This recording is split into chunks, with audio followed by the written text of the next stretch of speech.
Dan di dalam bulan November ini, dalam minggu-minggu ini saya ingin berbicara sudah dikasih oleh Tuhan kepada saudara dari tema kita,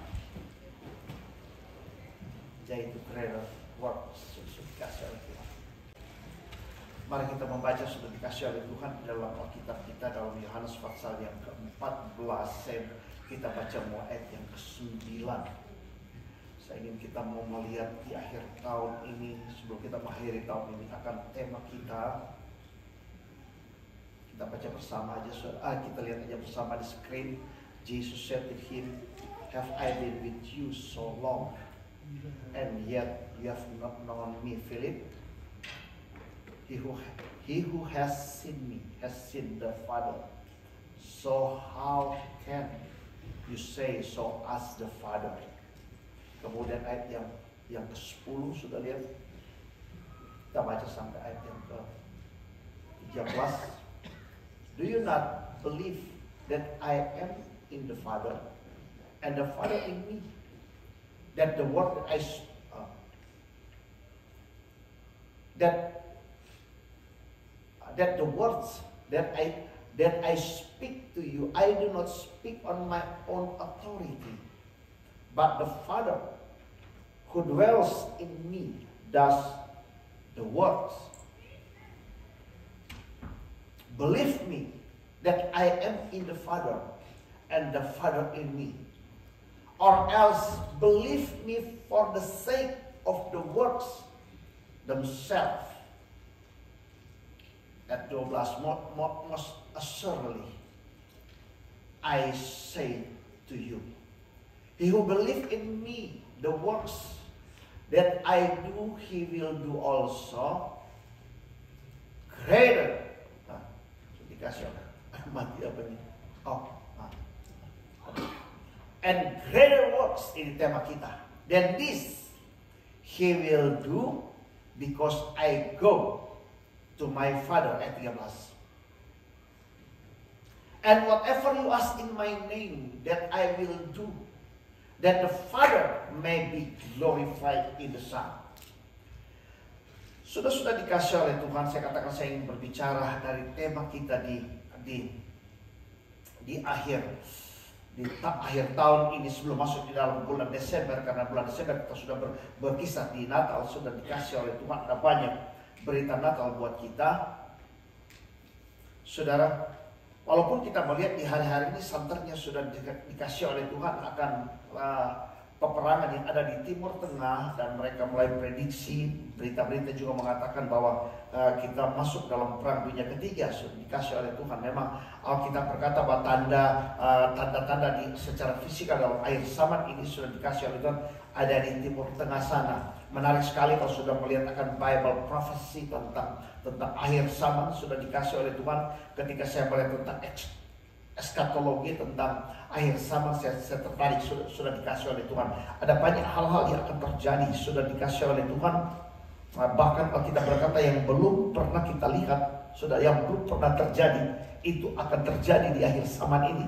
Sudah dikasih oleh Tuhan, yang membuat banyak orang takut, khawatir, orang bimbang. Sudah lihat aja peristiwa-peristiwa yang sedang terjadi hari-hari ini. Sudah dikasih oleh Tuhan, sangat memprihatinkan, sangat mencekam. Banyak hal-hal yang sangat mengerikan juga yang terjadi. Sudah yang belum pernah terjadi kita lihat. Kita dari jauh dan bagaimana mereka yang ada di sana. Tapi Alkitab berkata bahwa ini akan seperti coronavirus, sudah bukan cuma epidemik, pandemi, akan menyeluruh. Sudah dikasih oleh Tuhan. Sebab kalau terjadi perang dunia ketiga, ya tentunya kita lihat akan menyeluruh, akan semua ini penderitaan akan dialami oleh umat manusia. Tapi Alkitab berkata kewargaan kita bukan dalam dunia ini, kewargaan kita ada di sorga. Dan walaupun nanti kita pergi ke sorga, sudah dikasih oleh Tuhan, kita tahu bahwa Raja Sorga telah ada. Kita dalam circumstance apapun sudah dikasih oleh Tuhan, maka kita bisa tetap mengalami suasana sorga. Sudah dikasih oleh Tuhan dalam hidup kita. Nanti di waktu yang akan datang saya berbicara dalam greater work dalam hal ini, saudara. Tapi saya hanya ingin membaca bahwa ini tanda-tanda bahwa di mana Tuhan akan datang. Saya ingin membaca ayat-ayat itu untuk menyegarkan kita supaya hari-hari ini kita ready. Setiap saat, sudah.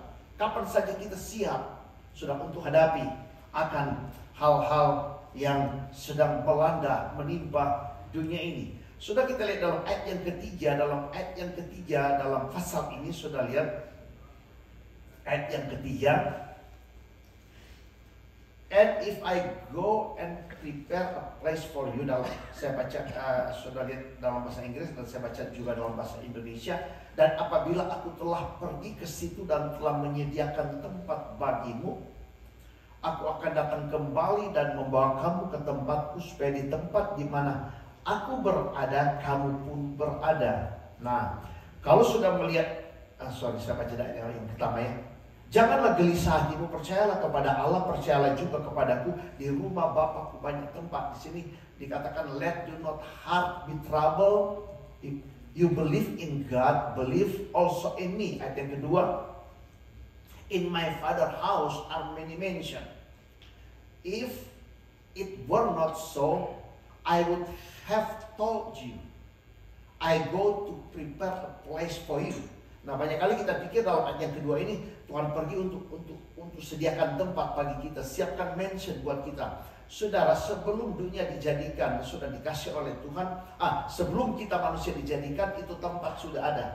Sebab Alkitab berkata, in the beginning God create heavens and earth. Jadi heaven itu sudah komplit. Tuhan tahu berapa banyak manusia. Kalaupun 7 miliar akan ke surga, maka tempat itu cukup. Mansion itu cukup. Buat kita sudah, bahkan lebih daripada cukup. Jadi ini tempat sudah ada pasti. Jadi Tuhan pergi bukan prepare buat kita, sudah dikasih oleh Tuhan untuk bangun lagi, tapi sudah ada. Tapi maksudnya Tuhan berkata, I go prepare a place for you. Karena sudah lihat dalam ayat yang ketiga, And if I go and prepare a place for you, I will come again and receive you to myself. Tuhan berkata, I will come again. Di mana Tuhan pasti akan datang kembali. I will come again. Saudara, maksudnya Tuhan datang kembali sudah dikasih oleh Tuhan. Ini ada dua hal yang kita lihat. Sebab ketika Tuhan bangkit, Tuhan naik ke sorga, sudah dikasih oleh Tuhan. Maka Alkitab berkata bahwa Tuhan membawa persembahan darahnya untuk percikan di kemah yang sejati. Sebab kemah yang Musa buat adalah satu contoh yang sudah ada di sorga, yaitu kemah yang sejati. Saudara, Tuhan percikan darah di sana. Jadi kita sudah lihat waktu yang lalu ketika Tuhan masuk, Dia bawa kita masuk dalam hadirat Tuhan. Jadi kita ada di hadirat Tuhan karena Tuhan tidak masuk melalui pintu everlasting door itu, saudara, tidak masuk sendiri. Kita ada di dalam Dia. Ketika Tuhan bangkit, saudara, maka kita ada di dalam Dia. Tuhan masuk, bawa kita bersama. Dan di kemah sejati Dia percikan darahnya, saudara. Jadi ketika Tuhan selesaikan ini, saudara, di kemah sejati yang ada di sorga, maka Alkitab berkata, Tuhan berkata, I will come again. Sebab di mana aku berada, kamu berada. Yaitu apa, saudara? Yaitu Tuhan datang kembali bersama dengan kita, yaitu through the Holy Spirit. Sehingga kita dikatakan in Christ. In Christ. Yesus dan gerejanya. Itu kedatangan Tuhan. Sebab kedatangan Holy Spirit adalah kedatangan daripada God Almighty. Sudah lihat yang kita baca tadi, sudah dikasih oleh Tuhan dalam hidup kita. Jadi kita ada dalam Kristus, in Christ. Sehingga Tuhan berkata, di mana aku berada, di sana kamu berada. Karena ketika Tuhan bangkit, Tuhan berkata, sudah dikasih oleh Tuhan bahwa I am with you always. Ketika Tuhan mau naik ke sorga, segala kuasa di sorga, di bumi telah diberikan kepadaku. Dan dia bilang, pergilah kamu ke seluruh dunia, beritakan Injil, baptiskan mereka di dalam nama Bapa, Anak dan Roh Kudus. Dan ketahuilah, dan Tuhan berkata, Lo, no, I am with you always. Tuhan tidak berkata I was atau I will. Tuhan berkata present tense, I am with you. Kehadiran siapa? Yaitu kehadiran daripada Holy Spirit. Di mana Tuhan tidak pernah tinggalkan kita. Dia ada bersama dengan kita, bukan sebagai Immanuel, berjalan bersama dengan kita, tapi sudah Dia ada di dalam kita. Nah, itu Alkitab katakan. Sudah. Jadi sungguh luar biasa akan kehidupan kita. Dia berkata, I will come again. Karena Yesus datang dikatakan, aku akan minta kepada Bapa dan dia akan memberikan kepada Allos Parakletos. Bukan Heteros Parakletos, tapi Allos Parakletos. Yaitu dalam pribadi daripada Allah sendiri. Yaitu God Spirit, Spirit of God datang dalam hidup kita. Sudah dikasih oleh Tuhan. Dan kita tahu Trinity, bahwa Spirit of God adalah God. Jadi sudah dikasih oleh Tuhan. Saya mau jelaskan ini karena kita mau lihat sebentar, saudara, akan greater work. Jadi I will come again. Dan Tuhan datang dalam pribadi daripada Holy Spirit. Dan hal yang kedua, saudara, Tuhan berkata I will come again. Kita melihat lebih jauh di mana Tuhan akan datang pada kali yang kedua. Sudah dikasih oleh Tuhan. Yang kita lihat dua minggu yang lalu. Dia akan datang secara fisikal. Karena sudah dikasih oleh Tuhan. Coba kita lihat dalam Kisah pasal yang pertama. Sudah lihat Kisah Rasul pasal yang pertama. Saya baca ayat yang ke-9. Sudah lihat. Sesudah ia mengatakan demikian, terangkatlah ia disaksikan oleh mereka. Dan awan menutupinya dari pandangan mereka. Jadi di depan mata Yesus terangkat tanpa ada alat untuk mengangkat, saudara. Tapi Yesus terangkat, saudara. Sebagaimana juga Elia diangkat oleh kereta yang berapi. Sebagaimana juga Henok diangkat oleh Tuhan. Sudah dikasih oleh Tuhan. Demikian juga gereja Tuhan akan diangkat oleh Tuhan. Bukan dengan pesawat yang canggih, tapi dia telah ada. Waktu Yesus terangkat, waktu Yesus bangkit by the power of the Holy Ghost. Waktu Yesus terangkat oleh kuasa daripada Roh Kudus. Dan dia telah ada dalam gereja Tuhan. Tuhan katakan kepada bangsa Israel, Tuhan telah mendukung mereka di atas sayap burung nasar. Sudah dikasih oleh Tuhan. Tuhan bawa mereka dengan Tuhan punya power, dengan Tuhan punya glory. Ada tiang awan dan tiang api, sudah. Tidak ada yang dapat menghalangi mereka. Dan sudah dikasih oleh Tuhan. Hal yang sama kita akan diangkat. Jadi sudah gereja Tuhan harus ready. Sudah dikasih luar biasa, kita akan diangkat. Karena ini dikatakan bahwa Yesus terangkat. Hal yang sama kita akan diangkat. Ketika mereka sedang menatap ke langit, ayat 10, ke langit, waktu ia naik, tiba-tiba berdirilah dua orang berpakaian putih dekat mereka. Dan saya bicara waktu yang akan datang, yaitu tentang dua saksi sudah dikasih oleh Tuhan, yang juga mereka akan datang buat bangsa Israel. Ayat 11, dan berkata kepada mereka, hai orang-orang Galili, mengapa kamu berdiri melihat ke langit? Yesus ini, dikatakan Yesus ini. Jadi bukan Yesus yang lain. Saudara. Sebab di Israel, oh Mesias ada di sana, Yesus ada di sana. Orang yang mengaku Yesus sudah dikasih oleh Tuhan.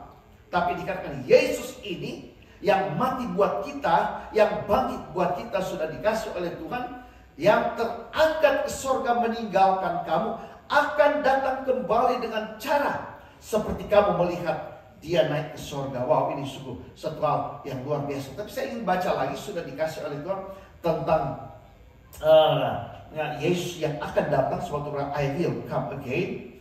Sudah lihat di dalam Tesalonika 1, Tesalonika 4, genapi. Selanjutnya kami tidak mau saudara-saudara bahwa kamu tidak mengetahui tentang mereka yang meninggal.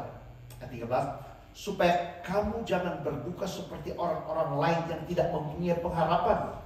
Karena jikalau kita percaya bahwa Yesus telah mati dan telah bangkit, kita percaya Yesus yang telah mati dan telah bangkit, maka kita percaya juga bahwa mereka yang telah meninggal dalam Yesus akan dikumpulkan Allah bersama-sama dengan dia. Ayat 15, ini kami katakan kepadamu dengan firman Tuhan.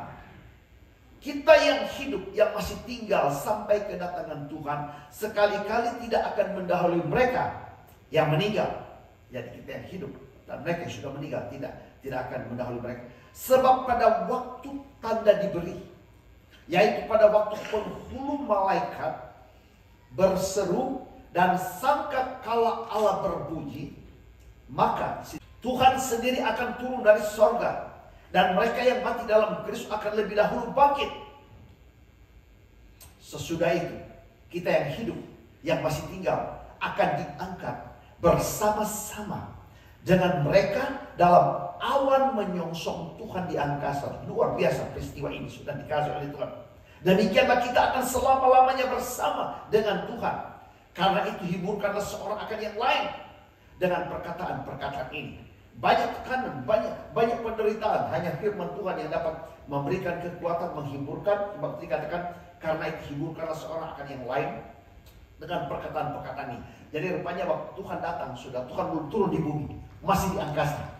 Waktu trompet dibunyikan, sudah dikasangka kala dibunyikan oleh archangel, maka Alkitab berkata mereka yang mati dalam Tuhan akan bangkit, dan kita yang masih hidup. Nah, saya ingin saudara dikasih oleh Tuhan, pada waktu kita diangkat saya masih hidup, saudara. Ini satu hal yang luar biasa. Memang akan banyak kita akan alami, kita lihat kan buat tanda-tanda. Tapi saudara, saya ingin saya masih hidup karena apa? Saya tahu Tuhan saya sanggup protek hidup saya. Maka kita yang masih hidup, maka mereka akan bangkit dan bersama-sama kita akan diangkat, saudara. Ada pertemuan di udara dengan Tuhan. Ini yang kita katakan, saudara. Nah, sesudah itu sudah lihat ketika ada pertemuan di udara dengan Tuhan, maka sudah dikasih oleh Tuhan di dalam Yudas pasal yang pertama. Cuma satu pasal ini Jud ini, saudara. Kita lihat ayat yang ke-14. Yudas pasal yang pertama ayat yang ke-14. Juga tentang mereka Henok keturunan ke-7 dari Adam telah bernubuat katanya, sesungguhnya Tuhan datang dengan beribu-ribu orang kudus. Sudah lihat. Jadi waktu kita diangkat di udara, ada pertemuan di udara. Nanti dalam eskatologi sudah akan lihat sudah berapa lama itu pertemuan yang ada di udara, karena ada waktu-waktu yang ditulis. Sudah menarik sekali. Jadi waktu kita diangkat pertemuan di udara bersama dengan Tuhan, maka kemudian baru Tuhan datang ke dalam dunia bersama dengan kita. Sudah bersama dengan orang kudus. Sebab Alkitab berkata, sudah di dalam ayat yang ke-14, sesungguhnya Tuhan datang dengan beribu-ribu orang kudus. Datang ke dalam dunia, saudara, di mana setan, demon semua sudah dikasih oleh Tuhan, dan orang yang tidak percaya, saudara, mereka akan melihat. Hendak menghakimi semua orang dan menjatuhkan hukuman atas orang-orang fasik, karena semua perbuatan fasik yang mereka lakukan, dan karena semua kata-kata nista yang diucapkan orang-orang berdosa. Kata-kata nista yang fasik itu terhadap Tuhan. Ayat 16. Mereka itu orang-orang yang menggerutu, yang mengeluh tentang nasibnya, hidup menurut hawa nafsu, tetapi mulut mereka mengeluarkan perkataan-perkataan yang bukan-bukan, dan mereka menjilat orang untuk mendapat keuntungan. Saudara dikasih oleh Tuhan. Lihat, kita Tuhan kasih privilege datang bersama dengan Tuhan, bukan datang lagi sebagai juru selamat, saudara. Datang sebagai raja di atas segala raja, Tuhan di atas segala Tuhan, datang sebagai hakim di atas segala hakim. Dan bersama dengan orang percaya yang telah diangkat, sudah dikasih oleh Tuhan, akan datang untuk melihat dan menghakimi dunia ini. Sudah dikasih oleh Tuhan.